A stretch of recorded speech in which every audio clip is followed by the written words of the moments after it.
සරණයි හිතවත් ශ්‍රාවකයන්ෙනි අද අප අලුත් මාතෘකාවක් ඔබ හමුවේ තැබීමට බලාපොරොත්තු වෙනවා. බුදුන් වදාළ නිර්වාණයට යන දර්ශන මාර්ගයේ නිවැරදි අවබෝධය කෙතරම් වැදගත්ද? ඔබතුමාගේ දැක්මට අනුව පැහැදිලි කරොත්. අවබෝධය කියන්නේ මොකද්ද? අපි කරන දේ හරියට අවබෝධයෙන් කරන්න. කරන දේ මුලින් සිහිය පිහිටවලා ඉන්නගෙන නේ. සිහිය පිහිටවලා ඉන්නගෙන ඒ කියන්නේ අද වර්තමානයේ තුල අපි කරන ක්‍රියා සම්බන්ධයෙන් කොච්චර අවධානයෙන් මේ අවබෝධයෙන් ඉන්නවද කියන එක තමයි සරලව කිව්වොත්. ඊට පස්සේ අපි ගත්ත බුදුහාමුදුරුවෝ කාලේ ඇති කොහොමද වෙන්නේ? බුදුහාමුදුරුවෝ කාලේ යද්දී නිවන කියනවනේ. එතකොට අපි සාමාන්‍ය දන්න නිවන චතුරාර්ය සත්‍ය අවබෝධ කර ගැනීම කියන එක තමයි නිවන. හැබැයි චතුරාර්ය සත්‍ය අවබෝධ කරගන්නත් අපිට තුනක් අවශ්‍යයි. මොනවද තුන? අපිට අවශ්‍යයි එක පළවෙනි දේ තමයි පින්. මොකද නිවන් දකින්න පින් අවශ්‍යයි. ඔව්. දෙවෙනි එක පළවෙනි එක තමයි පින්. දෙවෙනි එක අවබෝධය. තුන්වෙනි එක තමයි භාවනාව. ඒ කියන්නේ හිත සංසුන් කර ගැනීම. දුවන අනින සිත කොහොමද නිසල කරගන්නේ? ඒ කියන්නේ එක තැනකට ගන්න, අවධානය ගන්න, ફોකස් එක ගන්න කියන එක. එතකොට මෙතන පළවෙනි දෙක තියෙන්නේ. දන්නවන්නේ එතකොට පිනුයි අවබෝධයයි. මේ දෙක පමණක් ඇති මොකටද? නිවන් දකින්න. ඇයි නිවන් දකින්න ඇති? බුදුහාමුදුරන්ගේ කාලේ හිටියා භාවනා කරන්නේ නැතුව නිවන් දැකපු අය හිටියා. භාවනා කරන නිවන් දැකපු අය හිටියා. භාවනා කරලා නැති අය නිවන් දැක්කේ කොහොමද? බුදුහාමුදුරන්ගේ ධර්ම දේශනාව වලට බුදුහාමුදුරුවෝ කියන දර්ශනේ වුන්කම් දුන්නා. එතනින් අවබෝධයට ආවා. නිවන් දකින්න පිණුත් ඒ වෙලාවට තිබ්බා. බුදුහාමුදුරුවෝ හමු වෙන්න කෙලිම නිවන් දැක්කා. අනිත් පිරිස තමයි මොකද්ද? ඒ කියන්නේ අවබෝධය ගන්න භාවනා කරා. මොකද අපේ හිතේ ફોකස් එක තියෙන්න ඕනේ. ඒ කියන්නේ හිත පොඩ්ඩක් සංසුන්ව තියෙන්න ඕනේ යම් කිසි දෙයකට අවධානය යොමු කරන්න. මොකද අපිට අවධානය ගන්න නම් මොකක් හරි දෙයකට අපේ හිත දුවනකොට අවධානය ගන්න පුළුවන්ද? බෑ. අපේ හිත එක තැනක තිබ්බොත් තමයි යම් කිසි දෙයකට අවධානය යොමු කරන්න පුළුවන්. හිත දුවනකොට අපිට එකකට ફોකස් කරගෙන මේ වැඩේ කරන්න අමාරුයි. හොඳම උදාහරණයක් අපි ගත්තොත් එහෙම අපි නුවර කොළඹ බස් එක නැගලා නුවර ඉඳන් කොළඹට යනවා. ඒ අතරතුර අපිට කොච්චර මතක් වෙනවද ඒ ගමන අතරතුර? කම්බේ ටවුන් දෙක තියෙනවා. ඔව් අපිට එක ගෙවල් වල ගෙවල් වල ප්‍රශ්නයි ඒකව සේරම මතක් වෙමින් යන්නේ. ඊට තරම මතක් වෙනවා. එතකොට කලින් නැගිට කියලා හිතනවා. අපිට මේ අපි ඒ කියන්නේ අවබෝධයෙන් හරි හිත එක තැනක තියෙන මිනිස්සෙක් යනකොට කොහොමද යන්නේ? කොළඹට යනවා. සම්පූර්ණ ගමනාන්තය නිවාව දක්වා ඒක අධිෂ්ඨානයෙන් යන්නේ. නිවාන මේ ගමනාන්තය දක්වා අපි ඔක බස් එකකට යනකොට. එතකොට අපි හිතන්නේ අපි යම්කිසි අපි ව්‍යාපාරයක් දිනු කරගෙන ගමනක් යනවා. එතකොට අවබෝධයෙන් ව්‍යාපාරයේදී කරන්න ඕන කරුණු ටික දන්න පුද්ගලයෙක් වෙනම ඉන්නවා.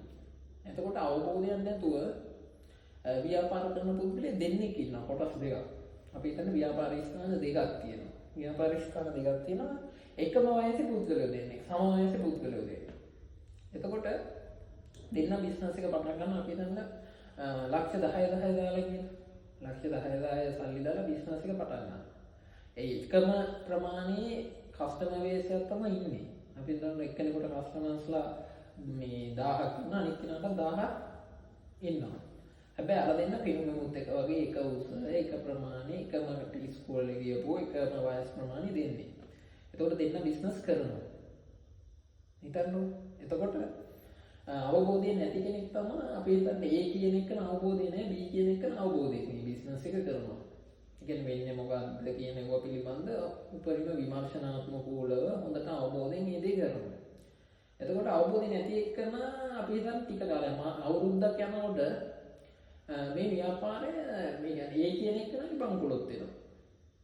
B කියන එක නම් මේ තව දියුණු වෙනවා. නේ?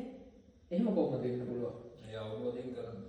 අපි ගත්තොත් වෙන්න පුළුවන් අවබෝධය නැති කෙනා අපි හිතන්න එයා මීහෙක් ඇවිල්ලා කියනවා මට මේ බඩු ටික දැනට දෙන්න මේ මම පස්සේ සල්ලි දෙන්නම් කියලා. එතකොට අවබෝධය නැති කෙනා මොකද එයා ඒ මිනිස්සයා ගැන වැඩි තේරුමක් ගන්න නැහැ, වැඩි ඔළුවට ගන්න නැහැ. එයා කෙලින්ම බඩු වගේක් දෙනවා.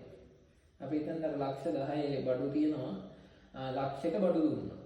ඊට පස්සේ මේ මිනිස්සයා ඕන අය වාරික දෙකක් කියලා ගන්නවා, ඊට පස්සේ පැහැලා යනවා. තේරුණා? අනිත් අපි ගත්තොත් ඊළඟ බඩු අපි දැන් ආය ලක්ෂ දෙකක බඩු මෙයා හරි තැනකට දෙනවා නේ. ඊට පස්සේ ආය ටික දවසකින් අපි හිතන්න දැන් අර එකනේ ණයට ගත්තනේ. එයා තව කට්ටියට කියනවා. එතකොට තව කට්ටිය එනවා මේ මෙයාගේ ණයට ගන්න පුළුවන් කියලා හිතාගෙන ණයට ගන්න එනවා. අපි හිතන්න මේ තව ණයට ගන්නවා තව පිරිසක් ආවා කියලා. ඒ කියන්නේ ලක්ෂ 3ක බඩුව මිකිල්ලා තියෙනවා.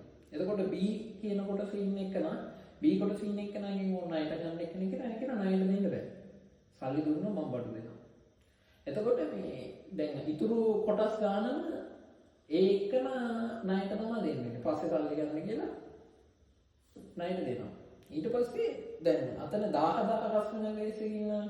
එතකොට අර B එකනාගේ 1000න් මොකද්ද මුලින් 300ක් විතර කැඩිලා ඒ එකන දෙනවා. ඒ එකන සතුටු වෙනවා. මගෙන් ගන්න දිනවා වැඩි. දැන් ඔය එකන ළඟට එහෙන්නේ සල්ලිත් දෙනවා. ඒ කියන්නේ කීය කීයදී හම්බෙන සල්ලි එහෙන්නේ එනවා. ඊට පස්සේ ඕන දැන් මාස ගණනක් කොහොම යනකොට දැන් ඔය B එකනට ඉන්නේ අර ප්‍රමාණිත අඩු වෙනවා.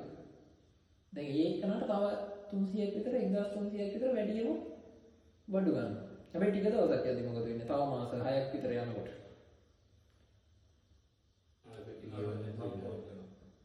ඒ කියන එක නම් බංකොලොත් වෙනවා. ඇයි? ණයට දුන්න ප්‍රතිශතය වැඩි. 10න් කොටස් 2යි යාට ස්ථිරව හම්බ වෙලා තියෙනවා. අනිත් කොටස් ණයට. එහෙම සල්ලි එනවා. අන්තිමේ මෙයා සල්ලි යම්කිසි ප්‍රමාණයක් එකතු කර ගන්නවා. කීය කීය රිදෙනවා. හැබැයි අන්තිම මොකද වෙන්නේ? අලුතෙන් කඩේට බඩු ගේන්න හම්බ වෙන්නේ මෙයා හිර වෙලා යනවා. හිර වුණාට පස්සේ මොකද වෙන්නේ? මෙයා බංකොලොත් වෙනවා. බංකොලොත් වුණාට පස්සේ දැන් මෙයා කස්ටමර් බේස් එක වැඩි වුණත් වැඩක්ද? මෙයා හිරෙලා අන්තිමේ මෙයා දුවන්න ඕනේ ඒ කන දුවන්න ඕනේ අර කට්ටියකින් ආයෙත් සල්ලි ඉල්ල ගන්න කොහමද එයාලා දෙන්නේ එයාලා හැංගෙනවා එනකොට ඇයි අවබෝධය නැතුව ව්‍යාපාරය විනාශ කරගත්තා නේ.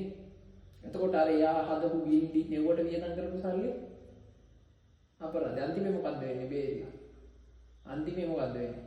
අර ගත්ත බඩු වලට වැඩියෙන් බඩු ගෙනලා දෙනවා. ඒව ණය බේරන්න ආය වෙන තැන් වලින් ණයට ගන්න අන්තිමේ අවබෝධය නැතිකම ඉඳලා විනාශ වෙලා යනවා. B එකන අර 300 අඩු වුණා. එයා ණයට දෙන්න නැතුව ගියා. එයාට මුලින් හිතෙන්න පුළුවන්. මේ එකන මුලින් හිතෙන්න පුළුවන් මට වාසි අර හේරුක් කඩාගෙන මල් ළඟට එනවා කියලා. හැබැයි B එකන එහෙම හිටියා. අන්තිමේ ඒ දෙන්න විතරයි බිස්නස් එක කරන්නේ. අන්තිමේ මොකද? අරයගෙන් කැඩිච්ච 1200ම ගෙලින්ම B එකන. අන්තිමේ B එකන අරයගේ කස්ටමර් බේස් එක එකතු වෙනවා. හැබැයි එයා බුද්ධිමත් ඉන්නා. දැන් අර කට්ටියට බඩු ගන්න තැනක් නැහැ. මෙයාගෙන්ම ගන්නවා. මෙයා ණයට දෙන්නේ නැහැ. එතකොට මොකද්ද බුද්ධිමත්භාවයයි ඒ කියන්නේ අවබෝධය අතර අවබෝධය අපි කොච්චර දුරට අවබෝධයෙන් ඉන්නවද කියලා. ඒක තමයි සරල අවබෝධය. අවබෝධය නැති වුණා මොකද වෙන්නේ? අන්න අර වගේ විනාශ වෙන්න පුළුවන්. ඒ කියන්නේ අපි කරන වැඩක් පිළිබඳ කොච්චර අපි අවබෝධයෙන්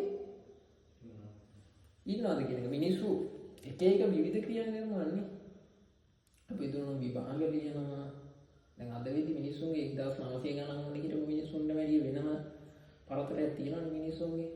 හැබැයි උතන අවබෝධයෙන් කරන කීයෙන් කී දෙනා වෙන්නේ.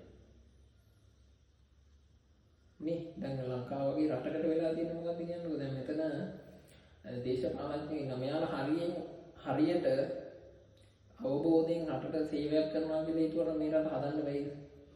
සිංගප්පූරුව දිනුනේ නැද්ද කිසිම බඩුවක් කපණයනය කරන්න නැතුව? පොඩි භූමි ප්‍රමාණයක් තියලා දිනුනේ නැද්ද? ඇයි ඒ නායකයාගේ තිබ්බ අවබෝධය නිසා නේ. එතකොට දැන් ඉන්න පිරිසගේ මොකක්ද මේ ලංකාවේ වගේ ඉන්න පිරිස කොච්චර සම්පත් තිබ්බත් නිවැරදි අවබෝධයක් දැක්ම මේ මිනිස්සුන්ට නැති නිසා අවබෝධය දුර්වලකම මුළු සමස්ත ජාතියකම බලපාන්න පුළුවන්. ඒතකොට මේ බුදුහාමුදුරන්ගේ දර්ශනයේ අවබෝධය කියන එක වැදගත් වෙනවා අනිවාර්යයෙන් නිවනට. මොකද දැන් අපිට චතුරාර්ය සත්‍ය කියන එක මෙහෙම කෙලින්ම කියන්න පුළුවන්. චතුරාර්ය සත්‍ය කියන එක අපිට වචන ටික කියන්න පුළුවන්. ඒකේ සරල බුදුහාමුදුරුවෝ කියන්නේ මේ දර්ශනය මේකයි සරලව. දුකට හේතුව දුක නැති කිරීම දුක නැති කිරීමේ මාර්ගය කියන එක කියන්න පුළුවන් සරලයිනේ. සරලව හැබැයි ඔක තේරෙනවද? ඇයි තේරෙන්නේ නැත්තේ? අපි ඒක වචනින් කිව්වට අපි ඒක කියන්නේ අවබෝධයකින් නෙවෙයි. හැබැයි අපිට විනාඩිය කරගෙන ඔක අවබෝධයෙන් බලන්න බැයිද? පුළුවන්. දුක කියන්නේ මොකක්ද? අවබෝධයෙන් බලනවා. දුක කියන්නේ එදිනෙදා අපිට ඇති වෙන ගොඩක් දුක් තියෙනවා. ශරීරයට ඇති වෙන පීඩා. අපිට ආර්ථික ලාභ ගොඩක් දේවල් ඇති වෙනවනේ. මේ මෙතන ඉන්න පිරිසටයි ඔක්කොටම ඇති වෙන දේවල් නේද? ළඟ වැඩ කරගෙන යනකොට තුවාලයක් වෙන්නත් පුළුවන් ඒක දුක. ඔව්. ගොඩක් දේවල් ඇති වෙනවා. ඒ කියන්නේ ශරීරයට වෙන දේවල් ආර්ථික වශයෙන් මානසික වශයෙන් නේ. පෞලක වශයෙන් බැඳීම් මාස්සේ සිද්ධ වෙන දේවල්. ඒ වගේ ගොඩක් දුක ඇති වෙනවා. දුකට හේතුව ඒක. ආර්ථික වශයෙන් ඇති වෙන දුකට හේතුව අපි ගැලිලා ඉන්නේ. ශරීරයට ඇති වෙන දුකට හේතුව ඒකට ඉලිලා ඉන්න එක නේ. ඇලිලා ඉන්න එක.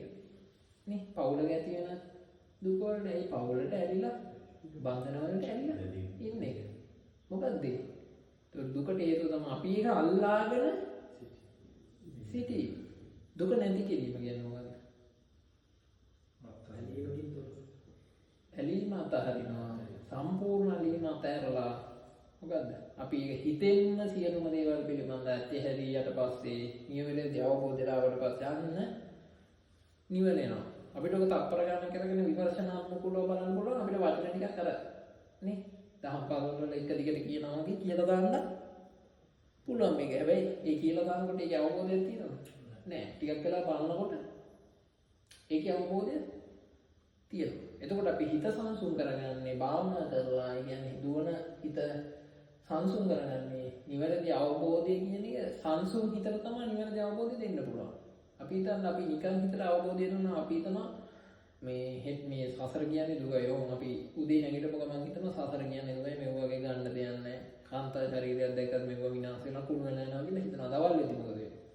ආයෙ ගෑනු කෙනෙක් කරේ ලස්සන ගෑනා අන්න ආයෙ රාගසිත උපදිනවා මේව ඉපදිලා නැවත පරම ජීවිය බවට රත් වෙන්නේ ඇයි ඒ මොකද අපි ඒක හදියට අවබෝධයෙන් නෙමෙයි කරන්නේ නේ අනික අපේ හිත දුවනවා කියන්නේ මොකද්ද අපි හිතෙන් හිතාගත්ත උදේ අරක ආය පාරට බහලද්දී අපිට එක එක සිතුවිලි අර කොළඹට යනකොට සිතුවිලි එනවා වගේ තමයි ඒ කාලය ඇතුළත අපිට සිතුවිලි කන්දරාවක් එනවා අපි සිතුවිලි පාලනය කරපුවා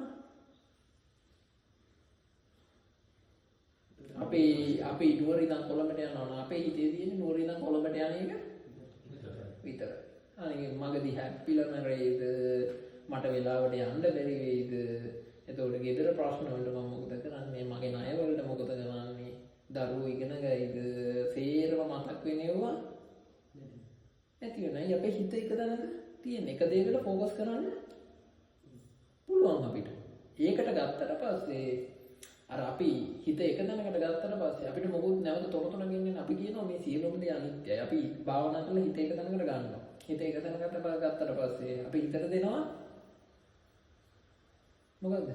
මේ සියලුම දේ අනිත්‍යයි කියන එක. එතකොට හිතෙන් ආය අනිත් පැත්තට කියන ආය අපි ටික වෙලාවක් ගියපුවම ආය මොකුත් දෙනවද?